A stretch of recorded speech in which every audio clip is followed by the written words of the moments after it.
I'm John DeSando.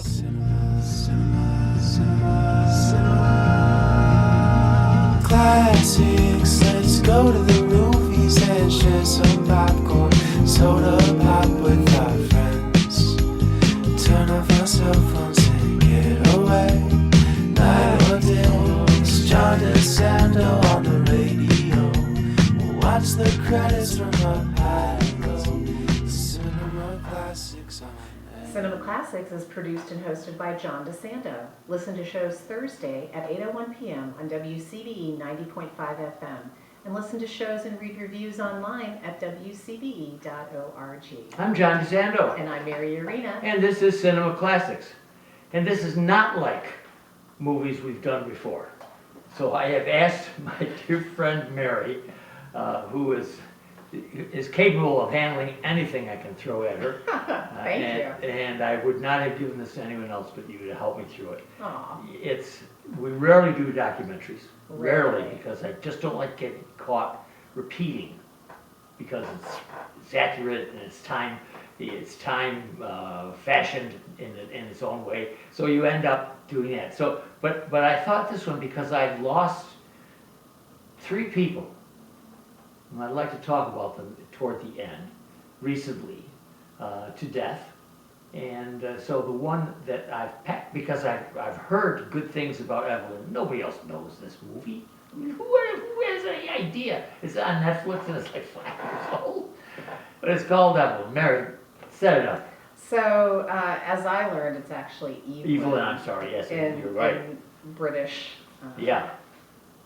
parlance. Exactly. But Evelyn was released in 2019, and it follows the story of 3 siblings and other family members, including mother, father, and a couple of friends of Evelyn, who we find out over the course of their 1-month-long hiking to all the locations that Evelyn loved to go to during his life, that he was diagnosed with schizophrenia late in his teens, which is commonly when that illness is diagnosed, and he subsequently commits suicide. And for 13 years, this family has suppressed their grief. So the main character, if you will, is Orlando von Einsiedel, who's a very successful Academy Award-winning documentary producer in his own right. I remember the short White Helmets. White Helmets, which won the Yeah. Academy Award. He also produced a wonderful film called Virunga. So he's well established, well recognized, especially in Britain.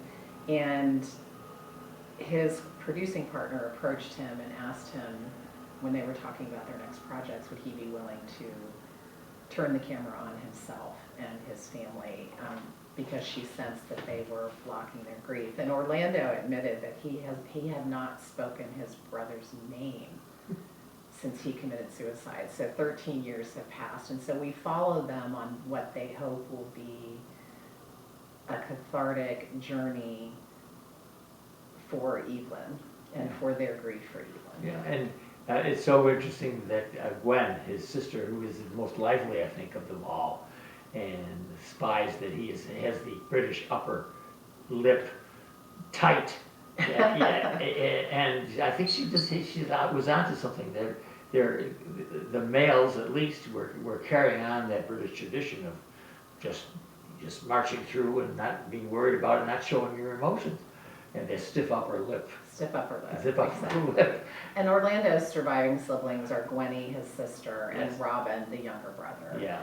We also meet Beta, their mother, Yes. who, because of an early divorce, basically raised all 4 children Yes. on her own. We do meet the father, Andreas, who we There's a find character. out, who we find out is German, and we also find out that there are definitely tensions in his relationship with his children and family.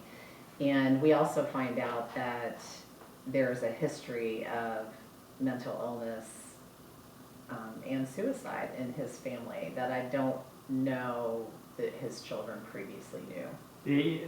For nuances in this documentary, I'm so interested in Dad and Dad, how he deals with his kids, and mainly with Gwenny. And the moment when he says that Evelyn was the one who could speak German, and when in fact she got the top A listing for her own German, and it was a nice touch to show what happened when they split and the relationship between Dad and the family, and so it's much more than suicide here. There is. There's a lot of tension. There's a very stark scene because it's on the second leg of the trip that they're joined by their father. The first leg of the trip, their mother joined them. And I found the mother probably to be the most healthy in having dealt with her grief and being on this journey with her children. The father, there's clearly a lot of tension in their relationships. And after the first segment of them hiking together, they're seated at a diner, and it's literally the children on one side of the table, Andreas on the other with his now dad. wife. Andreas' dad. Andreas is the dad with his now wife, and you could cut the tension with a knife just looking at their body language and the stilted conversation because they're starting to argue about something, and that moment really captured a lot about the dynamic with that aspect of the family. And yes, and it's not just about suicide. No, not at all. When you think about your worst Thanksgiving dinner, this is it. This definitely was it. So now for me, one of the things that I found lacking was one that I guess I find lacking in life. That is, we, particularly as Americans, and gosh knows the Brits, are very reserved about talking about death. And then you get to suicide, and it's like... Well, to talk about mental health, Ooh. to talk about suicide, talk about death, it's all very repressed in our society. Yes. And I think part of Orlando as a filmmaker wanting to make this film, even though he was... In post-production interviews, he admits that this was the hardest film for him to make, even though most of his documentaries are in places of conflict, like White Helmets and like Virunga. Yeah. And because this was personal and the camera was going to be turned on him, he found, and he wasn't sure what was going to happen. Oh. And he was even convinced that no one in his family would agree to do this, but they all did. So clearly there was a desire 13 years on to finally open up and start dealing with their grief. For me, what was missing was that cathartic moment where you see some sort of resolution, some sort of blossoming of their lives past Evelyn's death. But to their credit, I mean, this is only a 4-week period. Gwenny, towards the end, is crying in whatever transport they're in, a van or something, and the camera is right in her face, and she's talking about how she had higher hopes for this experience, being that cathartic process. So I have to give the filmmakers credit for not letting it be tied up in a nice, neat bow. Oh, and that grief is a process, and that it takes time. I do think this experience triggered moving on in the grieving process, especially because subsequent to the movie's release, Orlando has a son, and his middle name is Evelyn. And that probably would not have happened had his grief process not progressed. So I do have to give them credit for that honesty of grief being a process. It's not going to be tied up in a nice, neat plot or cathartic moment bow. And here's one insight that I had that wasn't really related to death, but it was related rather to filmmaking. Here we have an Oscar-nominated and Oscar-winning director. And he discloses, or his friend, at one point, just actually takes the camera and puts it on him and tells him to go. Because he hides behind his camera, Orlando does. As the director, all he needs to do is ask questions and let people go, keep going. Okay, fine. and he doesn't have to release anything for himself. Exactly. And I thought that was, what a great moment of insight into what it means to be a filmmaker such as he, actually relying on his actors, relying on script, or relying on the circumstances like the family. He doesn't do anything but make sure his camera's right. He did, and actually his longtime cinematographer, Franklin Dow, I hope I'm pronouncing his name correctly, actually created